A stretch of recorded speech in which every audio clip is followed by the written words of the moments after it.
అందరికీ నమస్తే. నేను మీ తిరుపతి. తెలంగాణ ముఖ్యమంత్రి రేవంత్ రెడ్డి గారు ఒక క్లారిటీలోకి వచ్చిర్రు. సో దాదాపు ఇది రెండోసారి ఇట్లా మాట్లాడి ఆయన గతంలో అనేకమైనటువంటి స్టేట్మెంట్ ఇచ్చిండు. తెలంగాణ రాష్ట్రం అప్పులలో కూరుకుపోయింది, రాష్ట్రం దివాలా తీసింది, ఇక రాష్ట్రాన్ని మనమే కాపాడుకోవాలి, తెలంగాణ రాష్ట్రానికి క్యాన్సర్ వచ్చిందని ఒకసారి చెప్తాడు, కరోనా వచ్చిందని రెండోసారి చెప్తాడు, ఇక మందు కనుక్కోవాల్సినటువంటి బాధ్యత మనపైనే ఉందని చెప్పి అనేకమైనటువంటి స్టేట్మెంట్లు ఇచ్చే ప్రయత్నం చేసిండు. ఇప్పుడు ఏ ముఖ్యమంత్రి అయినా ఆయన ఓపెన్ స్టేట్మెంట్ ఇచ్చుకుంటాడా? ఇక తెలంగాణ దివాలా తీసింది, మాకు ఏం చేయాలో అర్థం కానప్పుడు రాజీనామా చేయి, నీకు చేత కానప్పుడు ఎందుకు? ఇంకా కేసీఆర్ అనేటటువంటి వ్యక్తికి ఏం చేయాలో అర్థం కానప్పుడు రాజీనామా చేయమని అప్పుడు కూడా క్వశ్చన్ చేసినాం, ఇప్పుడు కూడా క్వశ్చన్ చేస్తున్నాం. ఏం చేయాలో అర్థం అయితలేదు అనే మాటలు మాట్లాడినప్పుడు మీరు ముఖ్యమంత్రి పదవిలో అర్హులు కాదు, అనర్హులు, మీరు అన్ఫిట్ మీరు. కాబట్టి ఇమీడియట్లీ రాజీనామా చేసి పక్కన తప్పుకోండి. ఆ ఉత్తమ్ కుమార్ రెడ్డో లేకపోతే బట్టి విక్రమార్కనో ఎవరో ఒకళ్ళు హ్యాండిల్ చేస్తారు. మీకు చేత కానప్పుడు ఏం చేయాలో అర్థం కాలేదు, ఏం చేయాలో అర్థం అవుతలేదని మాట్లాడడం ఎందుకు? సో అనేకమైనటువంటి స్టేట్మెంట్స్ ఇచ్చిండు, చాలా వీడియోలు మన దగ్గర ఉన్నాయి. ఆ వీడియోలు నేను మీకు వినిపించేటటువంటి ప్రయత్నం చేస్తా. మళ్ళీ చెప్తున్నా, తెలంగాణ రాష్ట్ర ముఖ్యమంత్రి రేవంత్ రెడ్డి గారికి అడ్మినిస్ట్రేషన్ తెలియట్లేదు. ఎందుకంటే ఆయన ఒక్కసారి కూడా మంత్రి కాలేదు, ఆయన ఒక్కసారి కూడా క్యాబినెట్లో ఉన్నటువంటి వ్యక్తి కాదు. ఒకసారి ఎంపీ, ఒకసారి ఎమ్మెల్యే, అది కూడా వేరే వేరే పార్టీలలో ఉన్నటువంటి వ్యక్తి. ఒకటేసారి ఎంపీ, అది కూడా కాంగ్రెస్ పార్టీ. తర్వాత ఆయన జెడ్పీటీసీ స్థాయి నుండి, చిన్న స్థాయి నుండి పైకి వచ్చినటువంటి వ్యక్తి అయినా కూడా అడ్మినిస్ట్రేషన్ తెలియనటువంటి వ్యక్తి. ఏదో కాంగ్రెస్ పార్టీ అధికారంలోకి తీసుకొచ్చినటువంటి పర్సన్ కాబట్టి పాదయాత్ర చేసిండు, కొంత కాంగ్రెస్లో ఊపు తీసుకొచ్చిండు కాబట్టి ఆయనను ముఖ్యమంత్రిగా ప్రపోజ్ చేసేటటువంటి ప్రయత్నం చేసింది కాంగ్రెస్ హైకమాండ్.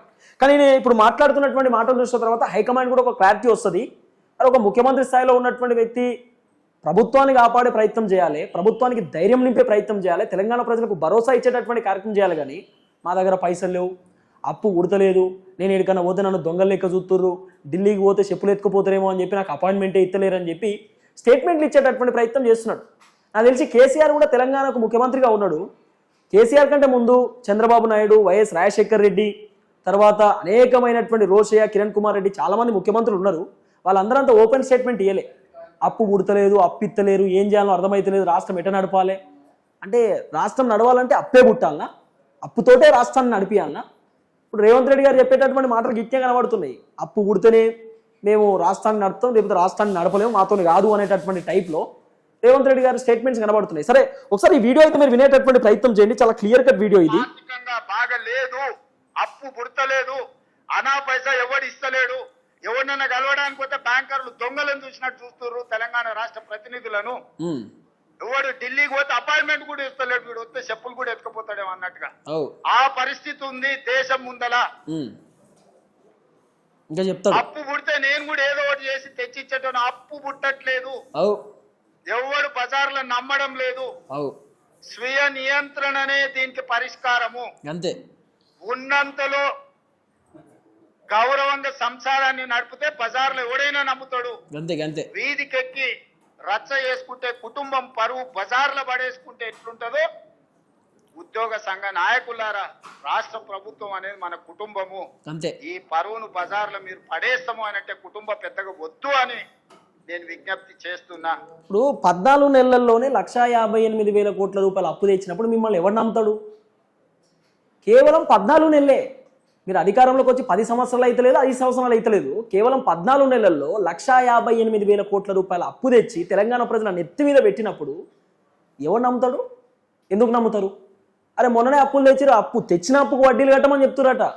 రేవంత్ రెడ్డి మొన్న దావోస్ పోయినప్పుడు, పెట్టుబడుల కోసం పోయినప్పుడు కంపెనీలు ఒక్కటి కూడా యాక్సెప్ట్ చేయలే. అడపా చిన్న చిన్న కంపెనీలు ఏదో వస్తాము, సరే ఇక మీరు ప్రెజర్ చేస్తారు కాబట్టి వచ్చి ఓ 10,000 ఉద్యోగాలు 20,000 ఉద్యోగాలు ఎట్లా ఇస్తాం, తీయండి పోండి అని చెప్పి అన్నారు కాబట్టి వచ్చింది. మళ్ళీ మొన్న జపాన్ పోయిండు రేవంత్ రెడ్డి. జపాన్ పోయింది ఉద్యోగాలు తీసుకురావడానికి కాదు, అప్పుల కోసం పోయిండు. 50,000 కోట్లు 30,000 కోట్లు ఇస్తే ఎట్లనో అట్లా తెలంగాణ రాష్ట్రంలో ఒక 6 నెలలు నడపవచ్చు చిన్నమెల్లగా అనేటటువంటి ఆలోచనతోటి జపాన్ పోయిండు. జపాన్లో కూడా పెద్దగా అప్పు పుట్టలే, అక్కడ కూడా ఫెయిల్ అయిపోయింది. ఇంత ఓపెన్ స్టేట్మెంట్ ఒక ముఖ్యమంత్రి ఇవ్వాల్సినటువంటి ఓపెన్ స్టేట్మెంటేనా? ఫర్ ఎగ్జాంపుల్ చెప్తున్నా, మనం ఎక్కడన్నా ఉద్యోగానికి పనిచేస్తున్నప్పుడు ఓనర్ ఒక 2 నెలల జీతం ఇవ్వలేదంటే ఓపిక పడతాం, సరే పైసలు లేవేమో అని చెప్పి. 3 నెలలు ఓపిక పడతాం, 4 నెలలు ఓపిక పడతామా? 4 నెలలు అనుకుంటాం, ఈ జీతం ఇయ్యారు వీడి దగ్గర పనిచేసుడు దండగా అని చెప్పి ఆడికెళ్ళి వేరే దగ్గర పని చేసుకుంటాం. జీతం ఇవ్వనప్పుడు ఎవడు పనిచేయడు కదా. ఉచితాలు ఎవడు ఇవ్వమని చెప్పిండు? రైతులు రుణమాఫీ 2 లక్షల రూపాయలు రుణమాఫీ చేయమని అడిగేదా? రైతులు 12,000 రూపాయలు కౌలు రైతులకు ఇవ్వమని చెప్పి అడిగేదా? రైతులు 500 రూపాయల పంట బోనస్ ఇవ్వమని చెప్పి అడిగేదా? రైతులు 15,000 రూపాయల రైతు భరోసా అడిగిర్రా? మహిళలు ప్రతి నెల 2,500 రూపాయలు కావాలని చెప్పి కాంగ్రెస్ ప్రభుత్వాన్ని ఏమైనా డిమాండ్ చేసిరా? అడిగిర్రా? 4,000 రూపాయల పెన్షన్ కావాలని వృద్ధులు ఏమైనా అడిగిర్రా? నిరుద్యోగులు ఏమైనా మాకు విద్యా భరోసా కార్డు కావాలి, 2 లక్షలు 4 లక్షల రూపాయలు మాకు యువ వికాసం కావాలని చెప్పి ఏమైనా అడిగిర్రా? నిరుద్యోగులు 4,000 రూపాయల నిరుద్యోగ వృత్తి కావాలని చెప్పి అడిగిర్రా? ఇవన్నీ చెప్పింది మీరే కదా, ఇవన్నీ హామీలు ఇచ్చింది మీరే కదా. మరి ఇప్పుడు ఎట్లా చెప్తారు మళ్ళా మేము ఏమీ చేయలేము, మా దగ్గర ఏమీ లేవు, అప్పు పుడతలేదు, మాకు శాతం అవుతలేదు అనేటటువంటి మాట మాట్లాడడం ఎందుకు? అంటే అన్ని ఉచితాలు ఇచ్చేది మీరే, అన్ని స్టేట్మెంట్స్ ఇచ్చేది మీరే, అన్ని గ్యారెంటీలు ఇచ్చేది మీరే, అప్పు పుడతలేదని చెప్పేది మీరే. ఏదైనా అప్పు పుడితే పైసలు ఉంటే అప్పుడు మేమేమైనా చేయగలుగుతాం అనేటటువంటి ఒక స్టేట్మెంట్ చెప్పేటటువంటి ప్రయత్నం చేస్తూ ఉన్నాడు తెలంగాణ రాష్ట్ర ముఖ్యమంత్రి గారు. కాబట్టి మరి రేవంత్ రెడ్డి ఏం మాట్లాడుతుందో ఒక క్లారిటీ లేనటువంటి పరిస్థితి ఉన్నప్పుడు తెలంగాణ ప్రజలు ఒక ఒపీనియన్లోకి వచ్చారు. అప్పు పుడతలేదు అంటుడు, పైసలు లేవు అంటుడు, మరి ఉన్న దండిగే లేకున్న దండిగే కదా, ఆయన నేను గద్దె దించుదాం. మరి ఇప్పుడు కేసీఆర్ సభ ఎట్లయినా ఫుల్ సక్సెస్ అయింది, కేసీఆర్ పైన భారీ ఎత్తున పాజిటివ్ పెరిగింది. ఎవరు ఎక్స్పెక్ట్ చేయలే కేసీఆర్ సభకు 8 లక్షల నుండి 9 లక్షల మంది జనాలు వరంగల్ సభకు పోతారని ఎవరు ఎక్స్పెక్ట్ చేయలే. రేవంత్ రెడ్డి ఇంట్లో 5 మంత్రులు టీవీ చూసేది, కేసీఆర్ ఏం మాట్లాడుతుండు, ఏం చేస్తుండు, మా గురించి ఏమైనా చెప్తారా, మా దుకాణం ఏమైనా బయటపడుతుందా, మా దందా ఏమైనా బయట పెడతారా అని చెప్పి చాలా మంది ఓపికతో చూసిరట. రేవంత్ అటు కేసీఆర్ సభ అయిపోయిన వెంటనే ఈ బ్యాచ్ బయటకు వచ్చి ప్రెస్ మీట్ పెట్టినారు. కేసీఆర్ గట్టెట్ట మాట్లాడతావు, నీ కథ ఏంది, మొత్తం సభ ఫెయిల్ అయిపోయింది, గ్రీన్ మ్యాట్లు పెట్టినావు, ఇదో పెద్ద డ్రామా దుకాణం తెరలేపేటటువంటి ప్రయత్నం చేసినారు. అంటే ఆల్మోస్ట్ కాంగ్రెస్ ప్రభుత్వం క్లారిటీలో ఉన్నది, మేము రాష్ట్రాన్ని నడపాలి అంటే మా దగ్గర పైసలు కావాలి, పైసలు కావాలంటే అప్పు పుట్టాలి, అప్పు తప్ప మాకు వేరే ఆప్షన్ లేదు. రేవంత్ రెడ్డి గారు ఒక స్టేట్మెంట్ ఇచ్చిండు, ఆ స్టేట్మెంట్ కూడా నేను మీకు ఒకసారి అది వినిపించేటటువంటి ప్రయత్నం కూడా చేస్తాను. నా దగ్గర ఆ వీడియో కూడా ఉంది. మొన్న ఒక 2-3 రోజుల బ్యాక్ ఆయన చెప్పినటువంటి మాట, అది కూడా మేము వినిపిస్తాం. ప్రతి నెల నాకు 18,500 కోట్ల ఆదాయం వస్తుంది, అదంతా మీ చేతుల్లో పెడతా, ఎవరికి ఎలా పంచుదామో మీరే చెప్పండి అట. ప్రతి నెల రాష్ట్ర ప్రభుత్వానికి 18,500 కోట్ల రూపాయల ఆదాయం వస్తుందట. మరి ఇంత పెద్ద ఆదాయం వస్తున్నప్పుడు రాష్ట్రం దివాలా తీసిందని ఎట్లా చెప్తావు? 18,500 కోట్ల రూపాయలు అంటే జోక్ కాదు కదా. 6 నెలలకు ఒకసారి రైతు భరోసా 10,000 కోట్లు, నెల పైసలు 10,000 కోట్ల రూపాయలు రైతు భరోసా కింద ఇస్తే రైతు భరోసా కంప్లీట్ అయిపోతుంది. మహిళలకు 2,500 రూపాయలు, ఎంతమంది మహిళలు, 1 కోటి మంది మహిళలు ఉంటే 1 కోటి మంది మహిళలకు ఇచ్చేస్తే అయిపోతుంది. మా అంటూ 15,000 కోట్ల రూపాయలు అయితే అట ఎస్టిమేషన్. ఇవన్నీ మాట్లాడుకుంటే మరి ఇవన్నీ ఎందుకు చేయలేకపోతున్నారు? ఇవన్నీ ఎటుపోతున్నాయి? అన్నిటికీ క్లారిటీ లేదు. ఓపెన్ స్టేట్మెంట్ ఒకటే, రాష్ట్రం దివాలా తీసింది, అప్పు ఉడతలేదు, ఏం చేయాలో అర్థమవుతలేదు. ఏం చేయాలో అర్థం కానప్పుడు రాజీనామా చేయండి, మీకు చేత కానప్పుడు రాజీనామా చేయాలి. మీతో కాదు ఇక రాష్ట్ర ప్రభుత్వాన్ని నడపడం మీతో అయితలేదు. ఇగో ఆయన దివాలా తీసిందని చెప్పినటువంటి వీడియో, ఇక మీరు ఇది నమ్మరు కదా, కొంతమంది కాంగ్రెస్ పార్టీ బ్యాచ్ ఉంటారు, వాళ్ళు తిరుపతి కానీ ఒకటే పని పొద్దున్న లేతే మా పైన దుమ్మెత్తి పోతుండు, మా పైన మండిపడుతున్నారు అంటారు కదా. మన ముఖ్యమంత్రి మాట్లాడినటువంటి మాటలు వినిపిస్తాయి. ఇగో ఏం చెప్తాడు. రాష్ట్రం మొత్తం ఆర్థికంగా దెబ్బతిని ఉన్నాము, ఒక కుటుంబం విచ్ఛిన్నమైపోయి చిన్నాభిన్నమైపోయి ఆర్థికంగా పూర్తిగా దివాలా తీస్తే ఎట్లుంటుందో తెలంగాణ రాష్ట్ర ప్రభుత్వం యొక్క ఆర్థిక వ్యవస్థ అట్లనే ఉంది. వినరా? ఓపెన్ స్టేట్మెంట్, ఇక దివాలా తీసినాం, మా దగ్గర పైసలు లేవనేటటువంటి మాటలు మాట్లాడుతున్నాడు. అట్లనే ఇంకొక అంశాన్ని కూడా తెరపైకి తీసుకొచ్చిండు. ఆయన ఎటన్నా విమానంలో పోతేనంటే, ఇప్పుడు ముఖ్యమంత్రులకు చార్టెడ్ ఫ్లైట్స్ ఉంటాయి, కేసీఆర్ ఎటన్నా విదేశాలకు పోతే ఆయనకు చార్టెడ్ ఫ్లైట్ ఉంటుంది, ఆయన విదేశాలకు పోవచ్చు.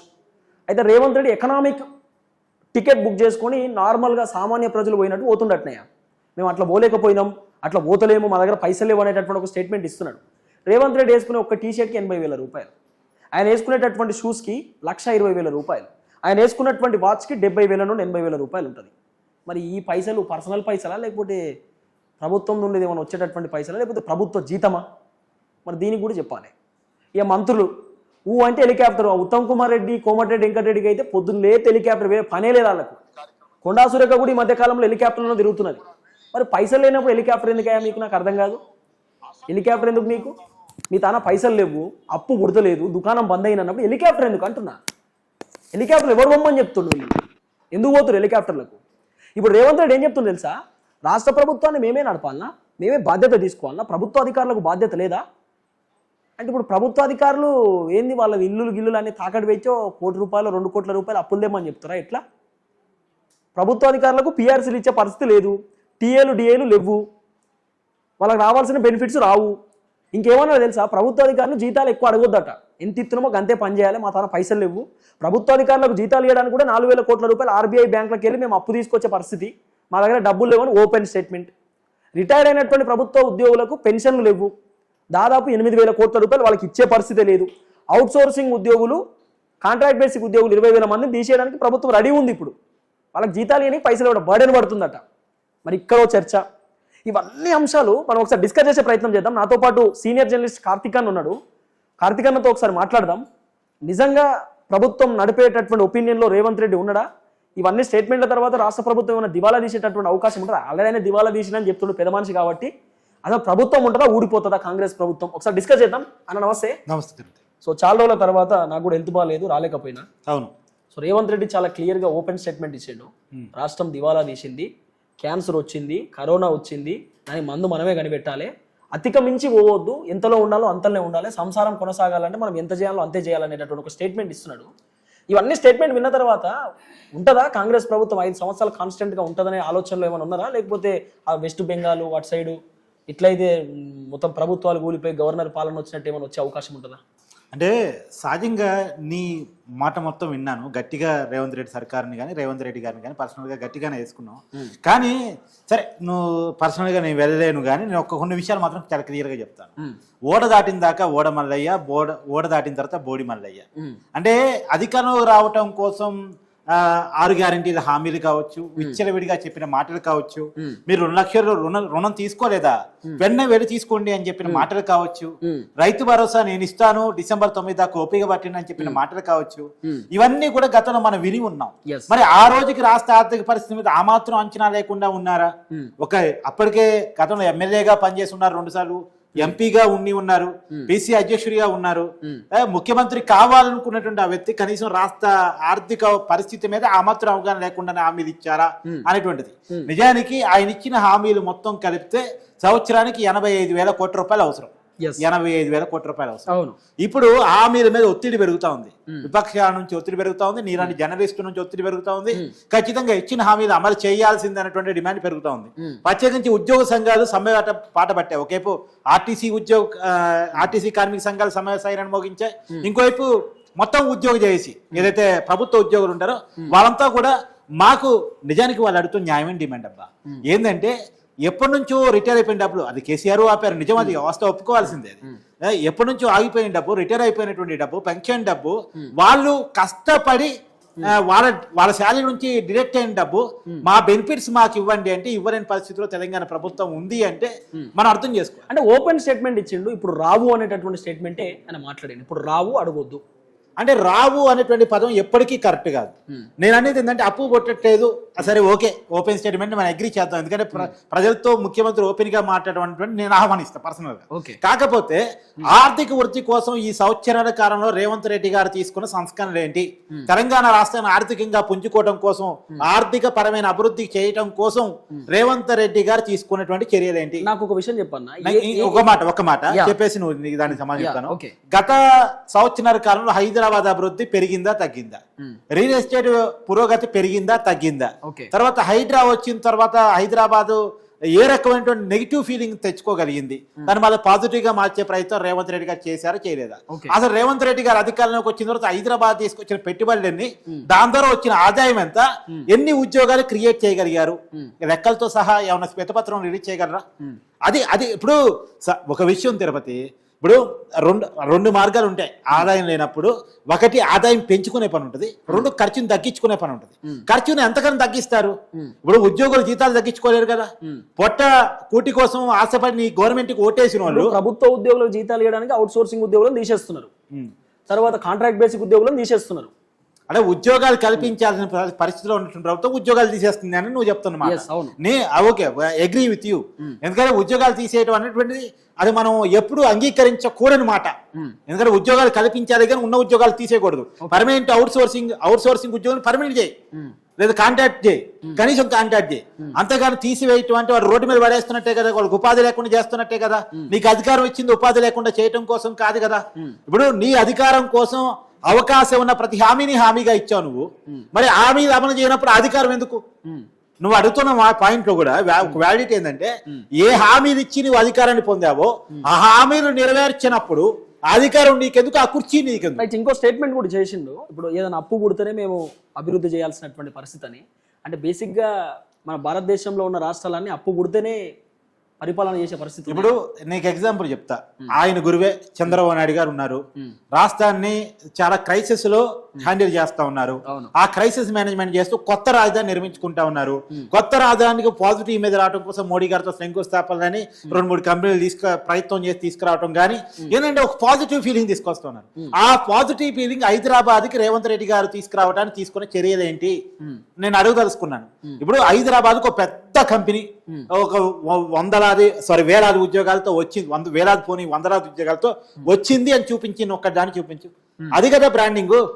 అది ఒక ఫార్మా కంపెనీ వచ్చింది, ఒక ఐటీ కంపెనీ వచ్చింది, లేదు డేటాబేస్ కంపెనీ వచ్చింది. చూపించు నాకు ఒకటి. పలానా కంపెనీ వచ్చింది అని బలేగున్న రేవంత్ రెడ్డి సర్కార్ వచ్చిన తర్వాత అనేది చూపించు నాకు. ఇప్పుడు ఎంతసేపటికి హైదరాబాద్ బ్రాండ్ మీద చెడిపోవటం తప్ప, కూల్చివేతలు జరగటం తప్ప, ప్రజల్ని రోడ్డు మీద పడేయటం తప్ప నువ్వు సాధించినటువంటి ఘనత ఏంటి? ఇప్పుడు నువ్వు నీ అభివృద్ధి సాధన చూసినప్పుడు ఎవరైనా అప్పు ఇవ్వడానికి ఇష్టపడతాడు. నీ ఆదాయం పెరుగుతుందన ఇప్పుడు నువ్వు అప్పు తీరుస్తావనుకుంటే నేను నీకు అప్పిస్తా. నువ్వు అప్పు తీర్చలేవు, నేను ఇచ్చిన అప్పు తీసిపోయి నైట్ తాగేసి పండుకుంటావు అనుకో, నేను అప్పు ఎందుకు ఇస్తా? అంతే కదా. ఇప్పుడు తెలంగాణ ప్రభుత్వం పట్ల నమ్మకం కోల్పోవడానికి కారణాలు ఏంటి?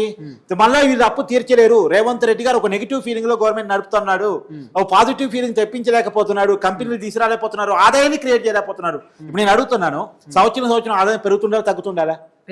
పెరగాలి కదా. నేను అడుగుతున్నా, రేవంత్ రెడ్డి గారు అధికారంలోకి వచ్చే నాటికి హైదరాబాద్ ఆదాయం ఎంత సంవత్సరానికి వార్షికానికి? ఇప్పుడు సంవత్సరానికి వార్షిక ఆదాయం ఎంత? ప్రభుత్వం ఒప్పుకుంటే తగ్గిందని. మరి ఎందుకు తగ్గింది? రివ్యూ చేసుకున్నావా? ఎందుకు తగ్గింది అన్న దానికి రివ్యూ చేసుకోవాలి కదా. రివ్యూ చేసుకొని దాని ఆదాయం పెంచుకునే మార్గాలు ఎత్తుక్కొని ప్రజలకు నువ్వు ఇచ్చినటువంటి హామీల పట్ల ఇప్పుడు 6 గ్యారంటీలు నువ్వు అమలు చేయలేవు, ఓకే అగ్రీడ్. 3 గ్యారంటీలు అమలు చేసి చూపించు. 3 గ్యారంటీలు ఫలానా 3 పథకాలని ఎవరు గ్రీన్ గా అమలు చేస్తున్నా, టోటల్ గా అమలు చేస్తున్నాం అన్నటువంటి చూపించు. నేను అనేది ఏంటంటే బేసికల్లీ ప్రభుత్వం కొంత మారాల్సినటువంటి అవసరం ఉంది. రేవంత్ రెడ్డి గారు వైఖరి మారాల్సిన అవసరం ఉంది. ఎంత ఓపెన్ గా చెప్తున్నాడో అంతే ఓపెన్ గా రేవంత్ రెడ్డి గారిని అడగదలుచుకున్న పాయింట్ ఏంటంటే, మిమ్మల్ని నమ్మి అధికారం ఇచ్చినప్పుడు అధికారాన్ని మీరు నిలబెట్టుకోవాలి అంటే ఖచ్చితంగా మీరు ఇచ్చిన హామీని అమలు చేయాల్సిందే. అమలు చేయాలంటే మీరు ఆర్థిక వృద్ధి కోసం తీసుకోవాల్సిన చర్యలు పెట్ట. ఇప్పుడు ఆర్థిక క్రమశిక్షణ అని మీరు అంటున్నారు, మరి మీ మంత్రులంతా ఆర్థిక క్రమశిక్షణ పాటిస్తున్నారా? పొంగిరెడ్డి శ్రీనివాసరెడ్డి గారు ఆర్థిక క్రమశిక్షణ పాటిస్తున్నారా? కోమరెడ్డి వెంకరెడ్డి గారు, ఉత్తమ్ కుమార్ రెడ్డి గారు ఆర్థిక క్రమశిక్షణ పాటిస్తున్నారా? మీరు అన్నారు నేను విమానాల్లో ఎకనామిక్ క్లాస్ బుక్ చేసుకొని పోతున్నా అని చెప్తున్నారు. మరి హెలికాప్టర్ వాడట్లేదా మంత్రులు? హెలికాప్టర్ ఎందుకు వాడుతున్నారు? కన్వాయ్ ఎందుకు వాడుతున్నారు? సింగిల్ కార్లో వెళ్ళొచ్చు కదా ఎక్కడికైనా. కన్వాయ్ ఎందుకు వాడుతున్నారు? ఎందుకు సెక్యూరిటీ మెయింటైన్ చేస్తున్నారు? విపరీతమైన సెక్యూరిటీ. మరి ఆదాయం అంతా తగ్గిద్ది కదా ప్రజలకి. మీరు మంత్రుల ఖర్చు ఇప్పుడు రేవంత్ అధికారులు వచ్చిన పొంగిరెడ్డి శ్రీనివాసరెడ్డి గారికి కేసీఆర్ ప్రభుత్వం పెట్టిన బకాయిలన్నీ తీర్చారా లేదా? ప్రభుత్వం తరపున ఇచ్చిన బకాయిలన్నీ తీర్చారా లేదా? ఎందుకు ఆపండి? ఆ బిల్లులన్నీ పెండింగ్ పెట్టండి. అవసరం వసూలు చేసి ప్రజలకు సంక్షేమ పథకాల కోసం కేటాయించండి. అదే మంత్రులకు బిల్లులు చెల్లించడానికి డబ్బులుంటే, పొంగిరెడ్డి శ్రీనివాసరెడ్డి గారి భూములకు సంబంధించినటువంటి లావాదేవీలన్నిటికీ డబ్బులుంటే, వాళ్ళ సెక్యూరిటీ డబ్బులుంటే, వాళ్ళ హెలికాప్టర్ తిరగడానికి డబ్బులుంటే, ప్రజలకు ఇచ్చిన హామీలు తీర్చడానికి డబ్బులు ఉండవు అంటే ఎంత దారుణం. ఒక వైరల్ అవుతుంది ఒక పదం ఏంటంటే, ఒక రిటైర్మెంట్ ఉద్యోగి ఫేస్బుక్ లో పెట్టారు, నాకు రైతు భరోసా కావాలని అడగట్లేదు, నా పొలాన్ని 14,000 ఇమ్మని ఫ్రీగా ఇమ్మని అడగట్లేదు, లేదు నాకు 2 లక్షలు రుణమాఫీ చేయమని నేను అడగట్లేదు, నాకు సంబంధించినటువంటి నేను కష్టపడి రాత్రి బావులు కష్టపడి నైట్ డ్యూటీలు చేశాడు జీవితాంతంలో సగం రోజులు నైట్ డ్యూటీ చేసి నేను కష్టపడి నా శాలరీ నుంచి డిడక్ట్ అయినటువంటి డబ్బుల్ని నువ్వు పెన్షన్ గా కట్ చేసుకునే డబ్బులు నాకు ఇమ్మని అడుగుతున్నాను, నా కష్టాన్ని నేను అడుగుతున్నాను. ఒక రిటైర్మెంట్ ఉద్యోగి చేస్తున్నటువంటి పాయింట్ వైరల్ గా మారింది. ఇవ్వాల్సిన బాధ్యత ఉందా లేదా ప్రభుత్వానికి? నేను ఒక బేసిక్ పాయింట్, ప్రజలకు ఇవ్వాల్సిన మౌలిక సదుపాయాల విషయంలో ప్రభుత్వాలు రాజీ పడటానికి లేదు, నేను ఇవ్వను అని చెప్పడానికి లేదు, నువ్వు నెలంతా కష్టపడి ఈ ఓపెన్ స్టేట్మెంట్స్ కొంత ప్రభుత్వానికి ఇబ్బందే కదా. ఆయన మాట్లాడే మాటలు చూస్తుంటే మా దగ్గర డబ్బులు లేవు, డబ్బులు వస్తేనే చేస్తామనే మాటలు వింటుంటే ప్రజలు కూడా క్లారిటీలోకి వస్తారు కదా. మీకు చేతగానప్పుడు ఎందుకు మరి? ఇప్పుడు రేనోడు అనుకొని ముందే చెప్పుకొని పోతే ఇచ్చేవాడు కూడా అప్పివ్వలేడు, పెట్టుబడి పెట్టడానికి వచ్చేవాడు దమ్ము చూపలేడు. ఎందుకు? వీళ్ళు పేదరికం అరుపులు అరుస్తున్నాడు, అక్కడికి పోయి పెట్టుబడి పెడితే మనం లాస్ అవుతాము, ఇంకెక్కడన్నా చూసుకుందాం అనుకుంటాడు. పైకి సహజంగా ప్రభుత్వాలు ఏంటంటే కొంత మేకపోతే గాంభీర్యాన్ని ప్రదర్శిస్తూ ఉంటాయి. ఒక లోపల ఆకలితో ఉన్నా సరే, ఇప్పుడు మీ ఇంట్లో నువ్వు ఆకలితో ఉన్నావు కానీ బయటకు వచ్చి మాత్రం నీ ఆకలిని చెప్పుకో. నువ్వు ఇప్పుడు ఈయన తెలంగాణ దివాలా తీసింది అన్నప్పుడు రాబోతున్న ఎన్నికలలో కూడా దివాలా తీసిన పార్టీకి ఎందుకు వేయాలనుకుంటారు కదా. జనాలు కూడా ఒపీనియన్. పార్టీ దివాలా తీయడం కాదు, రాష్ట్రం దివాలా తీయడం అయినా కూడా అంటే రాష్ట్రం దివాలా తీసే పరిస్థితికి పాలకుడు ఉన్నప్పుడు ఉన్నప్పుడు దాన్ని బాగు చేయలేనప్పుడు ఓట్లు క్రైసిస్ మేనేజ్మెంట్ చేయలేనప్పుడు నువ్వు ఎందుకు పాలకుడిగా అనేటువంటి ప్రశ్న ఖచ్చితంగా ఉత్పన్నం అవుతుంది. నేను అది అగ్రీడ్ విత్ యూ. అయితే రేవంత్ రెడ్డి గారు ఖచ్చితంగా దీని మీద రివ్యూ చేసుకొని తీరాల్సిందే. ఒకవేళ రేవంత్ రెడ్డి గారు అధికారం రావడానికి కారణమైనటువంటి 6 గ్యారంటీల నుంచి కన్నా తప్పుకోవడానికి ఎలాంటి మాటలు మాట్లాడితే, ఉద్యోగ సంఘాలకు ఇచ్చిన హామీల నుంచి తప్పుకోవడానికి ఇట్లాంటి మాటలు మాట్లాడితే, ఆర్టీసీ కార్మికులకు ఇచ్చినటువంటి హామీల నుంచి తప్పుకోవడానికి ఇట్లాంటి మాటలు మాట్లాడితే ప్రజల ఆ ఉద్యోగుల అందరి ఆగ్రహానికి గురి కావాల్సి వస్తుంది. ఖచ్చితంగా కాంగ్రెస్ పార్టీకి అది ఒక శాపం అవుతుంది. రాక 10 సంవత్సరాల తర్వాత అధికారం వచ్చింది. అధికారం వచ్చిందా నిలబెట్టుకోవాలంటే ఖచ్చితంగా ఆదాయం పెంచుకునేటువంటి మార్గాల వైపు ప్రభుత్వాలు పనిచేయాల్సిందే. ఆ ప్రయత్నంలో కాంగ్రెస్ ప్రభుత్వం ఫెయిల్ అవుతుంది అని లెక్కలు చెప్తా ఉన్నాయి. నేను చెప్పడం లేదు, లెక్కలు చెప్తా ఉన్నాయి. కాబట్టి నేనేమంటున్నా అంటే డబ్బులు నిజంగా లేకపోతే మంత్రులు అందరూ కూడా సాదా సీదా జీవితాన్ని గడుపుతున్నారా? వాళ్ళు సాదా సీదా జీవితం వాళ్ళు గడపట్లేదు, ప్రజలతో గడిపిస్తున్నారు. అది బాధ. ఇప్పుడు 500 రూపాయల బోనస్ వేరే ఫర్ ఎగ్జాంపుల్ తిరుపతి ఫస్ట్ వడ్లకి 500 రూపాయల బోనస్ అన్నారు. సన్నాలకి అనే కండిషన్ ఎన్నికల ముందు నువ్వు విన్నావా? వినలేదు కదా. ఇప్పుడు సన్నాలకి అంటున్నారు. సరే పోనీ రాష్ట్ర ఆర్థిక పరిస్థితిని అర్థం చేసుకుని రేవంత్ రెడ్డి గారిని మనం అర్థం చేసుకుందాం ముఖ్యమంత్రిగా, ఆయన సన్నాలకి ఏమని. కానీ ఈ నెల కాలంలో ఈ వడ్లు కొనుగోలు స్టార్ట్ అయిన తర్వాత ఒక 40% వడ్లను కొనుగోలు చేశారని ఒక లెక్క, ప్రభుత్వం చెప్తున్న లెక్క. ఆ 40% కొనుగోలులో ఎన్ని బోనసులు పడ్డాయి నాకు లెక్క చెప్పానండి. ఇప్పుడు నేను ఒక రైతు బిడ్డగా చెప్తున్నాను, గత పంటకి ఒక 20 రోజుల క్రితం, నెల రోజుల క్రితం బోనసులు పడ్డాయి. అంటే అర్థం చేసుకో, ఎప్పటికే గత పంటకి. మరి ఈ పంటకి ఎప్పుడు పడాలి? వచ్చే పంట కోతకు వచ్చినప్పుడు పడతాయా? మరి ఎప్పటికి పడతాయి బోనసులు? ఇంకా కొనుగోలు తొందరగా లేవు, ధాన్యం కొనుగోలు తొందరగా లేవు. దాదాపు 40% మాత్రమే పూర్తయినాయి అనుకోండి. ఇదే నెల మే, మళ్ళీ జూన్ లో కొత్త పంట స్టార్ట్ అవుతుంది. అంతే కదా. జూన్ లో కొత్త పంట స్టార్ట్ అయ్యే క్రమంలో ఇంకా రైతులు పంటని కాపాడుకునే పరిస్థితులు ఉన్నారు. పంట కొనుగోలు జరగట్లేదు. పైగా అకాల వర్షాలు, ఇబ్బందులు, ధాన్యం ఇవాళ సిద్దిపేటలో ఒక రైతు వీడియో పెద్ద ఎత్తున వైరల్ అవుతుంది. ధాన్యం తడిసిపోతా ఉంటే దాన్ని ఎండబెట్టుకోవడం కోసం పడుతున్న తిప్పలు ఏంటి? ఇది ఎక్కడున్నాం మనం? ఏ పరిస్థితిలో ఉన్నాం మనం? ప్రభుత్వాలు ఉన్నాయా? కనీసం ప్రజల పట్ల జాలి, కరుణ, దయతో ఉన్నాయా? రైతుల పట్ల కరుణ, దయ అవసరం లేదా? రేవంత్ రెడ్డి గారు ఖచ్చితంగా మానవతా దృక్పథంతో స్పందించాల్సిన అవసరం ఉంది. 3-4 శాఖలు మీ దగ్గర పెట్టుకొని ఏ శాఖకు మీరు న్యాయం చేయగలుగుతున్నారు అనేటువంటిది మీరు చాలా కీలకంగా ఆలోచించాలి. 3-4 శాఖలు మీ దగ్గర ఎందుకు పెట్టుకున్నారు అనేది ఫస్ట్ బేసిక్ పాయింట్, దానికి సమాధానం రావాలి. ఇలా మీ పరిపాలనలో ఇబ్బంది పడిన వాళ్ళు ఎవరు చెప్పండి? జిఎస్ఎంసీ కార్మికులు ఇబ్బంది పడుతూ ఉన్నారు, రైతాంగం ఇబ్బంది పడుతూ ఉంది, వ్యవసాయ కార్మికులు ఇబ్బంది పడుతూ ఉన్నారు, యువత విద్యార్థులు ఇబ్బంది పడుతూ ఉన్నారు, తర్వాత కార్మికులకు ఇబ్బంది పడుతూ ఉంది, ఉద్యోగస్తులు ఇబ్బంది పడుతూ ఉన్నారు, ఆర్టీసీ కార్మికులు ఇబ్బంది పడుతున్నారు. మీరు చెప్పొచ్చు పద్దాన్ని కేసీఆర్ పరిపాలనతో లింక్ పెట్టి చూస్తూ ఉన్నారు. కేసీఆర్ పరిపాలన వద్దనుకోని కదా మీకు అధికారం ఇచ్చింది. మీరేదో బ్రహ్మాండం భద్రత చేస్తారని కదా అధికారం ఇచ్చింది. మీకు ఇంకా వాళ్ళతోనే పోలికేంటి? మీకు అధికారం వచ్చి సంవత్సరాల తర్వాత కూడా మళ్ళీ వాళ్ళ మీదే విమర్శలు చేస్తే మనం ఏం సాధించినట్టు? మనం ఎక్కడ ముందుకు గవర్నమెంట్ని తీసుకెళ్ళినట్టు? ఆ విషయం ఖచ్చితంగా ప్రభుత్వం తేల్చుకోవాల్సిన అవసరం ఉంది. ప్రభుత్వం తేల్చుకోలేకపోతే ప్రజలు తేల్చుకోవాల్సిన అవసరం వస్తుంది. So thank you so much Karthik అన్న. సో అనేకమైనటువంటి అంశాలు ఇట్లా తెరపైకి వస్తున్నాయి, జనాలు కూడా క్లారిటీలోకి వచ్చిర్రు. సో రేవంత్ రెడ్డి ఇదే వ్యాఖ్యలు చేస్తే ఖచ్చితంగా రాబోతున్న ఎన్నికలలో కూడా ఎట్లా బుద్ధి చెప్పాలో అట్లా బుద్ధి చెప్తామనేటటువంటి ఆలోచనలో జనాలు కూడా ఉన్నారు. కానీ ఈ స్టేట్మెంట్లన్నీ బంద్ చేసుకొని, అప్పు ఉడితేనే చేస్తామనేటటువంటి ఈ స్టేట్మెంట్లు బంద్ చేసుకొని ప్రజలకు ఎట్లా ముందుకు పోవాలా, ఎట్లా మంచి చేయాలా, మరి ఎట్లా పెట్టుబడులు తీసుకురావాలి, ఎన్ని కంపెనీలు తీసుకురావాలి, ఎవరెవరు మనకు మంచి చేస్తారనేటటువంటి ఒక అంశాన్ని తెరపైకి తీసుకొచ్చి ఆ విధంగా కొంచెం మంచి జరిగేటట్టు ఆలోచిస్తే బెటర్ ఏమో అనేది తెలంగాణ సమాజం ఒపీనియన్. సరే చూద్దాం ఏం జరగబోతుందో. మరి ఈ ప్రభుత్వం 5 సంవత్సరాలు కాన్స్టెంట్గా ఉండాలని చెప్పి అందరూ కూడా కోరుకుంటున్నారు. మరి రేవంత్ రెడ్డి గారు వ్యాఖ్యలు చూస్తూ ఉంటే ఏదో తేడా కొడుతున్నది. కానీ 2-3 నెలల్లో రేవంత్ రెడ్డి గారి ప్లేస్లో కొత్త ముఖ్యమంత్రి వస్తారనేది కూడా కొంత వినబడుతున్న చర్చ. చూడాలి మరి ఏం జరగబోతుంది అనేది, చూద్దాం.